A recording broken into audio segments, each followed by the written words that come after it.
90 రోజుల కోర్సు పూర్తి చేస్తే చాలు 100% ప్లేస్మెంట్ సపోర్ట్ తో సాఫ్ట్వేర్ జాబ్ మీ సొంత. వెంటనే కోడ్ జ్ఞాన్ డెస్టినేషన్ ని సంప్రదించండి. నమస్కారం, సుమన్ టీవీకి స్వాగతం. 2025 సంవత్సరం నవగ్రహాల స్థితిగతులు ఎలా ఉన్నాయి, ద్వాదశ రాశుల వారికి ఎటువంటి ఫలితాలని అందజేస్తున్నాయి, ఈ విషయాన్ని తెలియజేసేందుకు మనతో పాటు ఉన్నారు ప్రముఖ జ్యోతిష శాస్త్ర పండితులు, శ్రీచక్రపీఠ వ్యవస్థాపకులు బ్రహ్మశ్రీ ప్రదీప్ జోషి గారు. గురుగారు నమస్కారం. శ్రీమాత్రే.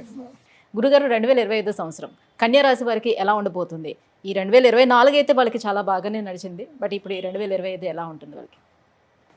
శ్రీ గురుభ్యో నమః. శ్రీమాత్రే నమః. కన్యారాశి వాళ్ళకి ఏం చెప్తాను అంటే, ఈ సంవత్సరము బీ లైక్ ఏ స్టోన్, రాతిలాగా ఉండండి, రాళ్లలాగా మారిపోండి, గుండెని రాయి చేసుకోండి అని చెప్తాను ఈ సంవత్సరం కన్యారాశి వారికి. ఈ సంవత్సరం వసంత పంచమి అయిపోతూనే బ్రేకప్లు అవుతాయి, ఏదో గొడవలు అవుతాయి, బ్రేకప్లు అయ్యే అవకాశం ఉంటుంది. ముఖ్యంగా దీన్ని ఎంత వాడకుండా అంత మంచిది. నేను చెప్తాను ఏంటంటే, కన్యారాశి వాడు దీన్ని బయటపడేసేయండి, ఇది మొబైల్ని బయటపడేసేయండి, డబ్బా ఫోన్ కొనుక్కోండి. మీ సంసార జీవితం బాగుండాలంటే డబ్బా ఫోన్ కొనుక్కోండి. బీ లైక్ ఏ స్టోన్, ఎవరు ఏదైనా పట్టించుకోవద్దు, డోంట్ రియాక్ట్. కన్యారాశి వారికి ఈ సంవత్సరం ఏం చెప్తాను అంటే, డోంట్ రియాక్ట్. ఎవరు ఏదన్నా ఏమైనా డోంట్ రియాక్ట్. మీరు రియాక్ట్ అవుతుంది ఇంకా పెద్దగా అవుతుంది. చిన్న పుండు అవుతుంది, నువ్వు దాన్ని గోకినావు అనుకో అది ఇంత పెద్ద పుండు అవుతుంది.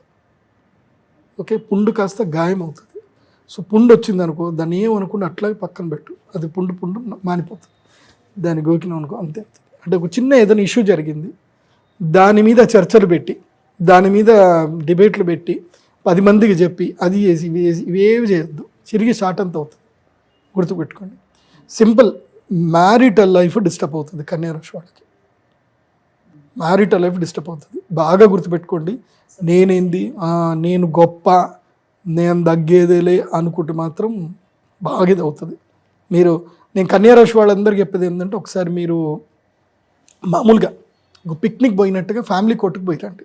ఓ రోజంతా ఫ్యామిలీ కోర్టులో కూర్చొని రండి, మీకు జీవితం అంటే ఏందో తెలుస్తుంది. ఓకే, అందుకోసం అంటే ఇబ్బందులు అవుతాయి. భార్యాభర్తలు ఇద్దరూ పోండి, ఒక్కళ్ళు వెళ్ళకండి. ఒక్కళ్ళు వెళ్తే నీకే తెలుస్తుంది, ఇది జ్ఞానం ఇద్దరికి రావాలి కదా. బట్టిగా పిక్నిక్ పోయినట్టు ఒక టిఫిన్ బాక్స్ పెట్టుకొని వెళ్ళి ఫ్యామిలీ కోర్టులు వెళ్ళి కొంచెం అట్లా కూర్చొని వాళ్ళ పరిస్థితులు ఏంది ఏం కథ అని ఊరికి ముచ్చట పెట్టండి. భార్య పోయి ఆడోళ్ళతో ముచ్చట పెట్టారు, మగోడు పోయి అబ్బాయిలతో ముచ్చట పెట్టాలి, ఏమైంది ఇట్లా అయింది అంటే అలా చెప్తారు. డిఫరెంట్ స్టోరీలు చెప్తారు. అవి విన్నాక, అమ్మ మేమిద్దరం మంచిగా ఉన్నాము, ఇంకా మేము ఏ పంచాయతీలు పెట్టుకోలేదు, ఇక పెట్టుకోము అన్న ఒక రియలైజేషన్ వస్తుంది. నేను అందరికి ఏ ఆస్ట్రాలజర్ కూడా గుడికి పొమ్మని చెప్తాడు, నేను చెప్తాను కోర్టుకు పొమ్మని చెప్తాను. ఒకసారి పోయేస్తే తప్ప తెలియదు మీ జీవితం అంతేందో. కాబట్టి ఇంకా జీవితంలో కోర్టుకు పోవాలనుకోరు, ఒకసారి పోయిరండి. నాకు తెలిసి కోర్టులు కూడా ఒక అరేంజ్మెంట్ చేయాలి. కోర్టులో విజిటింగ్ అవర్స్ అని చెప్పి కొంతమందికి పిలిపించి కోర్టులో కూర్చోబెట్టాలి. అప్పుడు కానీ జీవితంలో కోర్టులో ఏం జరుగుతుంది, అక్కడ ఎంతమంది బాధలు ఎట్లున్నాయో తెలియదు. కన్యారాశి వాళ్ళు ఈ సంవత్సరము దిగ్బంధన యోగం ఉంది. జైలుకి వెళ్ళడము, లేకపోతే ఓటి గొడవలు జరుపుకోవడము, లేకపోతే లీగల్ ఇష్యూస్లో ఇరుక్కోవడము, అవన్నీ జరుగుతాయి. ఇంకోటి ఏంటంటే, వీళ్ళకి దశమ స్థానంలో గురువు వస్తున్నాడు. దశమ గురువు వచ్చినప్పుడు పని భారం ఎక్కువ అవుతుంది. అంటే మీరు ఏదైనా పని చేస్తున్నా, ఎంత కష్టపడుతున్నా కానీ రికగ్నైజేషన్ దొరకదు. ముఖ్యంగా బిజినెస్లో ఉండేటువంటి వాళ్లకు మీ దగ్గర గట్టిగా ఎవరైతే పని చేస్తారో వాళ్ళు పని మానేసి వెళ్ళిపోతారు. సో పని వాళ్ళు లేక బిజినెస్ కొలాప్స్ అయిపోతుంది.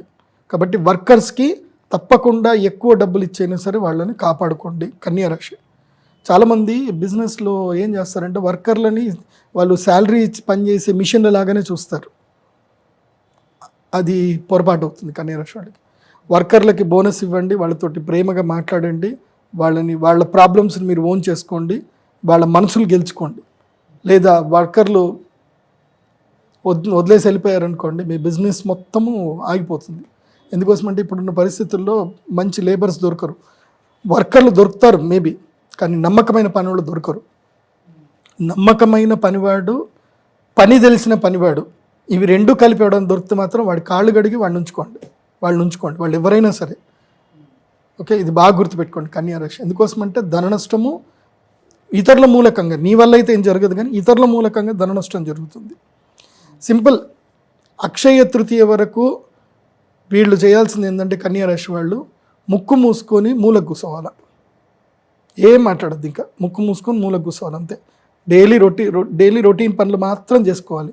ఎలాంటి ఇన్వెస్ట్మెంట్స్ కానీ ఎలాంటి రిస్క్ పనులు కానీ ఏమీ చేయకూడదు. ఎవరైనా అన్నా సరే నవ్వుతాం, సరే సరే మంచిది అనాలి తప్ప, మీ అత్తగారు ఏమైనా అన్నారనుకోండి ఇంటికి వచ్చినప్పుడు, మంచిది అత్త మంచిది, పంతులు చెప్పిండు నాకు, జోషి పంతులు చెప్పిండు, జోషి గారు చెప్పారు, ఏదైనా నవ్వుతూ ఉండమన్నారు. ఇదే బాగా గుర్తుపెట్టుకోండి. ఏం జరిగినా నవ్వుతూ కూర్చోవడం నేర్చుకోండి. కన్యా రాశి వారు ఈ సంవత్సరం నవ్వుతూనే ఉండండి, ఏం జరిగినా నవ్వండి. ఓకే, మరి వీటికి దైవపరంగా పరిహారాలు ఏం చేసుకోవాలి? వీళ్ళు తప్పకుండా 2 పూజలు అటెండ్ అవ్వాలి. 3వ పూజ కూడా అటెండ్ అవుతే మంచిది. ఎవరు మెయిన్గా బిజినెస్ మ్యాన్స్ 3 పూజలు అటెండ్ అవ్వాలి. ఎందుకోసం అంటే త్రిశక్తి కావాలి. శని బాగలేడు, గురువుడు బాగలేడు, ఇటు రాహువు కూడా బాగలేడు. రాహు 12వ స్థానంలో, కొంచెం 6వ స్థానంకి వస్తాడు, శత్రువులు దూరం అవుతారు, కానీ పోయేటప్పుడు బాగా ఇబ్బంది పడేది జరుగుతుంది. కాబట్టి వసంత పంచమి, అక్షయ తృతీయ, ధనత్రయోదశి, ఈ 3 ఈవెంట్స్ అటెండ్ అవ్వాలి. ఈ 3 యాగాలు చేసుకోవాలి, తప్పకుండా చేయాలి. అందులోపల వసంత పంచమి రాజశ్యామలాదేవి అనుగ్రహం తప్పకుండా స్వీకరించాలి, లేకపోతే దెబ్బ గట్టి కొడుతుంది. భార్యాభర్తలు పిల్లలతో సహా రావాలి. నేను చెప్తాను, ఇన్స్ట్రక్షన్స్ ఇస్తాను, అవి ఫాలో అవ్వండి, అది ఉంటుంది. ప్లస్ కృష్ణ అంగారక మాలను ధరించండి, లేదంటే మాతంగి మాలను ధరించండి. మాతంగి మాల బాగుంటుంది, మీకు గ్రీన్ కలర్లో ఉంటుంది. మాతంగి మాలను ధరించండి, బాగుంటుంది. గురుగారు, ఈ 2025 సంవత్సరం కన్యా రాశి వారికి ఎలా ఉండబోతుందన్న వివరాలు తెలియజేసినందుకు ధన్యవాదాలండి. శ్రీ సుమన్ టీవీలో మీ పర్సనల్ అండ్ బిజినెస్ ప్రమోషన్స్ కోసం కింది నెంబర్కి కాంటాక్ట్ చేయండి.